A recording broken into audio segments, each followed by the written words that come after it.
오늘 저희에게 주시는 하나님의 말씀은 히브리서 11장 4절 말씀입니다.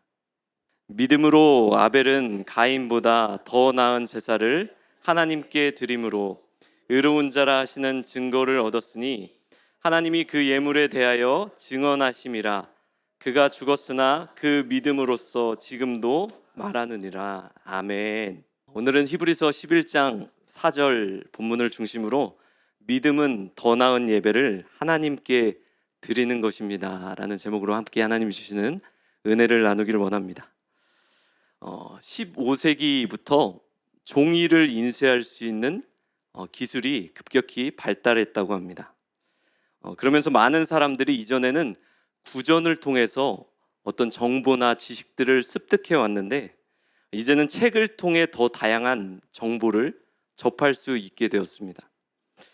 아마 우리 그리스도인들도 그때부터 많은 메시지들이 책을 통해서 전달되기 시작했습니다.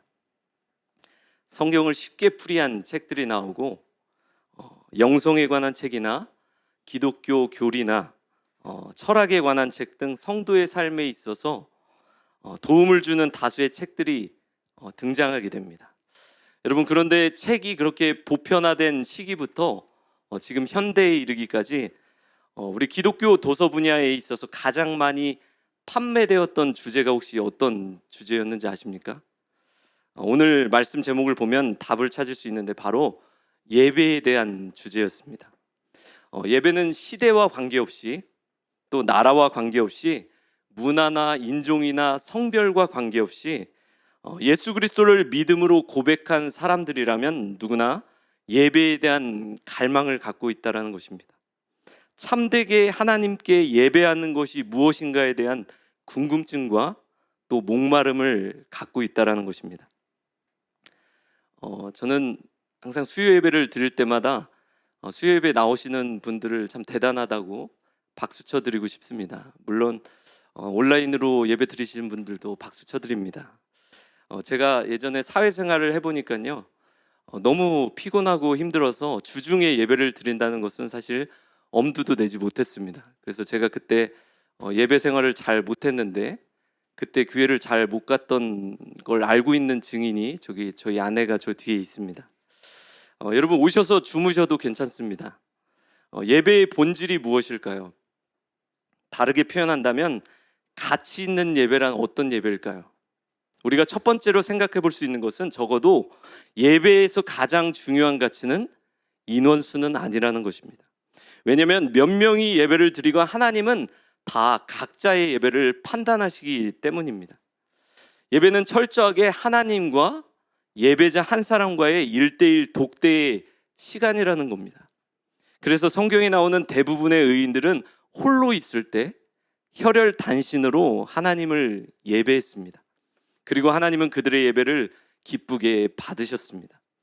두 번째로 우리가 가치 있는 예배에 대해서 오해하는 것 중에 하나는 바로 예배의 환경입니다.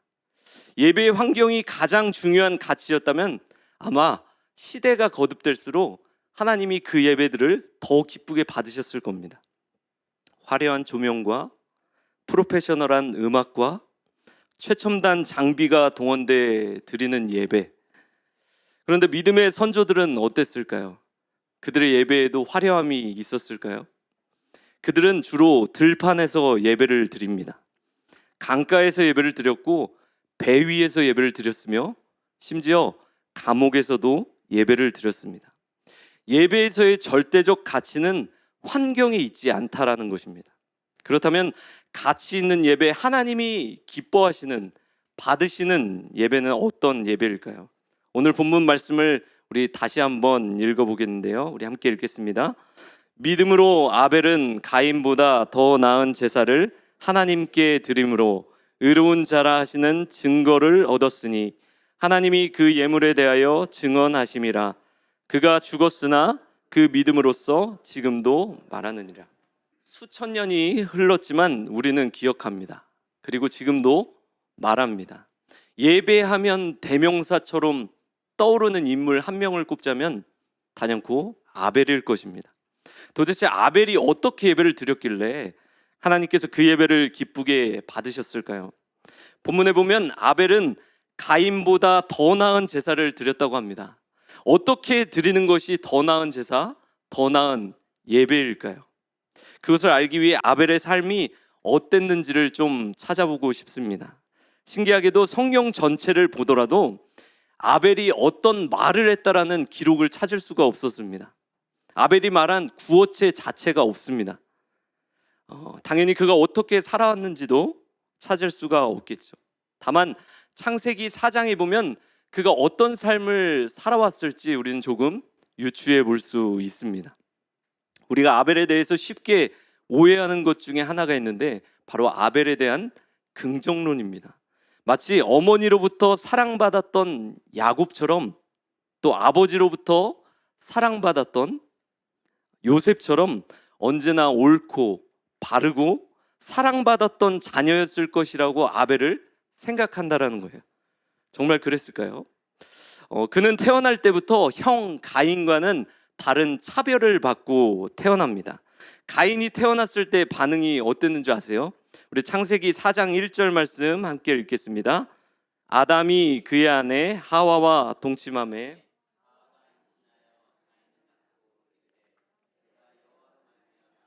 아멘. 가인을 낳고 이르되 내가 여호와로 말미암아 득남하였다. 기뻐합니다. 반대로 아벨은 어땠을까요?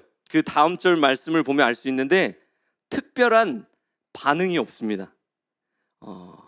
그가 또 가인의 아우 아벨을 낳았는데 아벨은 양치는 자였고 이게 끝입니다. 그 이름의 의미에 걸맞게 가인이라는 이름의 뜻은 소유라는 뜻이에요. 참 이름 예쁘죠? 아벨의 이름의 뜻은요 공허가 공허함 이 뜻입니다. 여러분 또 왜 가인은 농사하는 자가 됐을까요? 왜 또 아벨은 양치는 자가 됐을까요? 창세기 3장에 보면 아담과 하와가 선악과를 먹는 죄를 범합니다. 그리고 하나님께서 그들에게 찾아가셔서 각자 다른 심판을 하세요. 뱀에게는 어떤 심판을 하셨나요? 땅의 기는 짐승이 될 거라고 하세요. 여자와 원수가 될 거라고 하십니다. 하와에게는 출산하는 고통이 클 거라고 하십니다. 아담에게는 어떻게 말씀하시냐면 창세기 3장 17절 18절 말씀해 보면요 이렇게 말씀하세요. 너는 내 평생에 수고하여야 그 소산을 먹으리라. 땅이 내게 가시덤불과 엉겅퀴를 낼 것이라. 내가 먹을 것은 밭의 채소인즉. 즉 땅에서 일을 할 수 있는 것은요 생명과 연관이 있었다라는 거예요. 양을 지키는 것은 단순한 직업이었습니다. 하나님께서 사람에게 경작하고 지키는 것을 명하셨는데 지키는 역할이었다라는 거예요. 그런데 농사를 짓는 것은 당시에 하나님께서 허락하신 먹고 살 수 있는 유일한 수단이었다라는 것입니다. 여러분 일하는 게 중요합니까? 아니면 먹어서 사는 게 중요합니까? 당연히 먹어서 사는 게 중요합니다. 첫째 가인은 아벨과 다른 편애를 받고 태어났고 또 그렇게 살아갔다라는 거예요. 언젠가 한번 제가 한국에서 아주 유명한 프로그램인데 금쪽이라고 아세요? 금쪽이라는 프로그램을 보는데 한 번은 거기에 나오는 아이가 정말 역대급 아이처럼 통제가 안 되는 아이가 있는 거예요. 아무도 그 아이를 저지하지 못했습니다. 근데 부모가 나와서 이제 상담을 하는데 의외로 특별한 문제가 없는 거예요. 부모한테. 엄마 아빠 사이가 안 좋은 것도 아니고 아이를 심하게 학대한 적도 없다라는 거예요.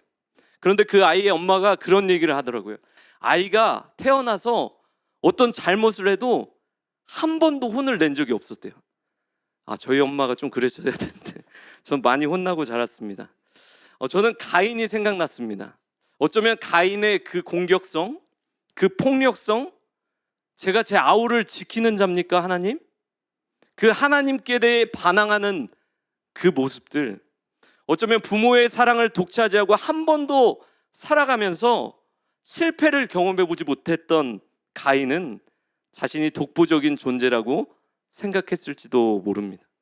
동생한테 져본 적이 없으니까, 양보해 본 적도 없으니까. 그럼 아벨은 어땠을까요? 아벨은 그냥 착한 사람이었습니다. 부모가 하라고 하면 하라는 대로, 시키면 시키는 대로. 이 창세기 4장에 보면 하나님께서 가인을 향해서 책망하시거든요. 이제 그러면서 내가 선을 행하면 어찌 낯을 들지 못하겠냐고 책망하셨을 때, 그 책망을 받은 후에 가인이 했던 행동이 8절 말씀에 기록되어 있습니다. 우리 함께 읽어보겠습니다. 8절 말씀. 가인이 그의 아우 아벨에게 말하고 그들이 들에 있을 때에 가인이 그의 아우 아벨을 쳐 죽이니라. 여러분, 이 말씀에서 궁금한 점이 있지 않으십니까? 저는 처음에 이 말씀을 읽다가 가인이 그의 아우 아벨에게 말하고 라고 하는데 어떤 말을 했을까 궁금했습니다. 그런데 찾아보니까 고대 번역본에 보면 생략된 부분이 있더라고요. 우리가 들로 나아가자라고 가인이 아벨에게 말했다는 거예요. 지금으로 말하면 우리가 옥상으로 올라가자, 옥상으로 따라와, 뭐 이렇게 말한 겁니다. 분명 그 표정, 그 분위기, 그 말투, 얼마나 화가 나 있고 분노가 가득 찬 상태였는지 상상만 해도 겁이 납니다. 그런데 아벨은 이번에도요, 어떤 대꾸가 없어요. 반응이 없습니다. 그냥 형이 가자고 하니까 따라가요. 따라가서 아무 반항도 하지 않고 그냥 맞아서 죽습니다. 창세기 4장 4절에 보면 하나님께서 예배를 받으실 때 아벨과 그의 제물은 받으셨으나 라고 기록되어 있거든요. 이것은 아벨의 삶 자체를 받으셨다라는 거예요. 여러분, 생명과 연결된 곡식을 드리던, 직업과 연결된 양을 드리던, 중요한 것은 제물도 아니고 환경도 아니라는 거예요. 그 마음이라는 것입니다. 그 삶이 중요하다라는 거예요. 아벨은 상처가 있었습니다. 어느 누구도 채워주지 않는 마음의 아픔이 있었어요. 그렇기 때문에 그는 더 하나님을 의지했을 것입니다. 하나님이 유일한 자기의 친구라고 생각했을 것입니다. 그래서 아벨은 상처 입은 치유자가 된 것입니다. 오늘 본문 히브리서 11장 4절을 우리 다시 한번 말씀을 기억하며 고백했으면 좋겠습니다. 믿음으로 아벨은 가인보다 더 나은 제사를 하나님께 드림으로 의로운 자라 하시는 증거를 얻었으니 하나님이 그 예물에 대하여 증언하심이라. 그가 죽었으나 그 믿음으로써 지금도 말하느니라. 아멘. 믿음으로 아벨은 가인보다 더 나은 제사를 하나님께 드렸대요. 그가 어떻게 더 나은 제사를, 하나님께서 기뻐하시는 예배를 드렸다고요? 믿음으로. 4절에 나와 있죠. 믿음으로, 하나님을 믿음으로. 이 세상에 하나님보다 귀한 분은 없습니다. 이 세상에 하나님만이 나의 유일한 구원이시고 나의 반석이시고 나의 친구이십니다. 그 믿음이 아벨에게 있었다라는 거예요.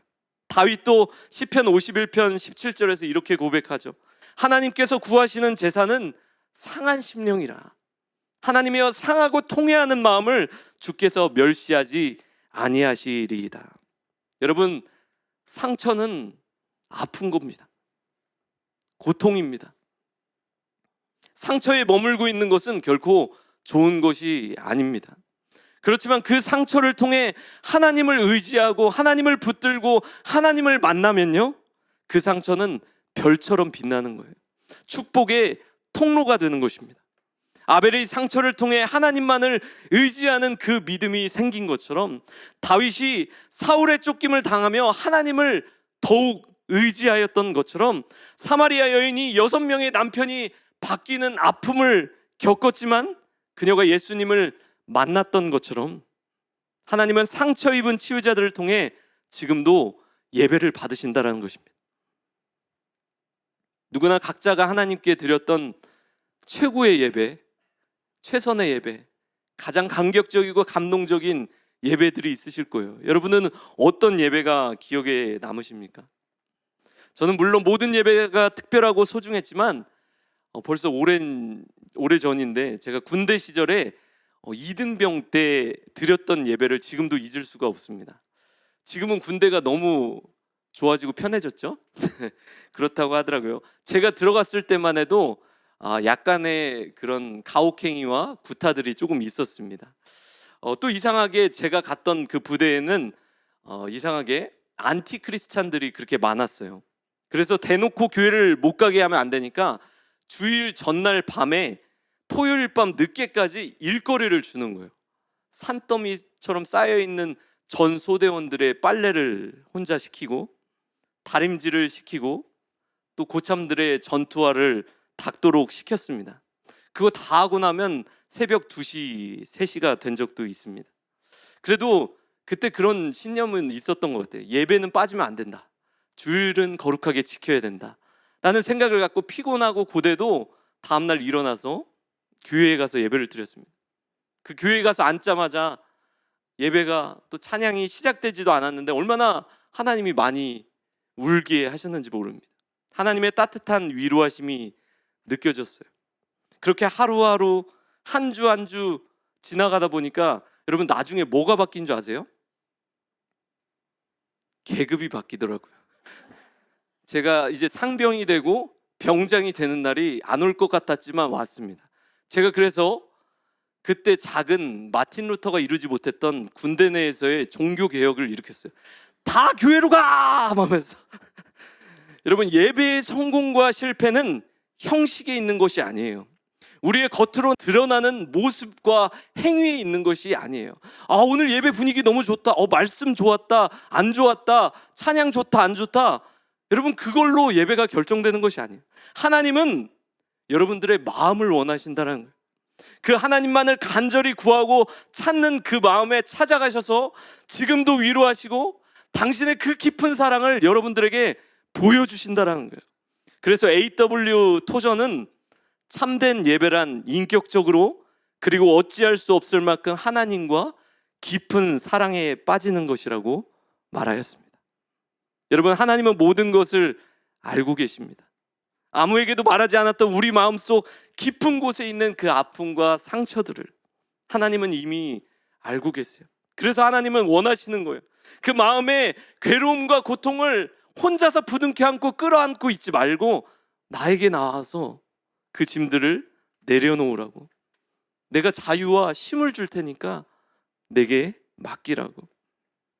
우리는 예배의 홍수 속에서 지금도 살아갑니다. 주일 예배, 수요 예배, 금요 예배, 또 새벽 예배까지 들으시는 분들은 일주일에 8번, 한 달이면 32번, 1년이면 300번도 넘게 예배를 드립니다. 또 클릭 한 번만 하면 유튜브를 통해서도 하루에 수십 번씩 예배를 드릴 수도 있습니다. 예배를 많이 드리는 것이 어떻게 보면 축복이죠. 축복입니다. 그런데 그 많은 예배들 중에 여러분이 단 한 번이라도 정말 마음을 쏟고 정성을 다하고 이게 내 인생 마지막 예배일지 몰라, 마지막 예배야 라고 생각하고 드린다면 하나님은 분명 기억하실 거예요. 아벨의 그 한 번의 예배를 받으시고 그를 기억하시고 지금도 여전히 증거하고 계신 것처럼 여러분을 기억하실 것이라고 믿습니다. 그리고 우리 주님의 제자 교회를 기억하실 것이라고 믿습니다. 여러분, 도전하십시오. 어제보다는 나은 오늘의 예배가 될 수 있도록, 작년보다는 나은 올해의 예배, 올해보다는 나은 내년의 예배가 될 수 있도록. 그 예배의 시작은 어디에 있다고요? 마음에 있다고요. 우리의 아픔과 상처, 그 모습 그대로 진실함으로 하나님께 나아가십시오. 그리고 다른 어떤 예배의 환경이 아니라 하나님만을 바라보십시오. 그분의 얼굴만을 구하십시오. 아벨은 정말 그 이름처럼 공허하고 허무하고 안개 같은 삶을 살다 갔어요. 그렇지만 아벨은 지금도 하늘에서 후회하고 있지 않을 거예요. 다시 인생을 산다고 해도, 다시 맞아서 죽는 순간이 찾아온다고 해도 믿음으로 예배를 드릴 것입니다. 하나님께서는 이렇게 예배하는 자들을 지금도 찾고 계십니다. 이제 믿음으로 더 나은 예배를 하나님께 드릴 수 있는 여러분이, 또 우리 주님의 제자 공동체가 되시길 예수님의 이름으로 간절히 축원합니다. 아멘.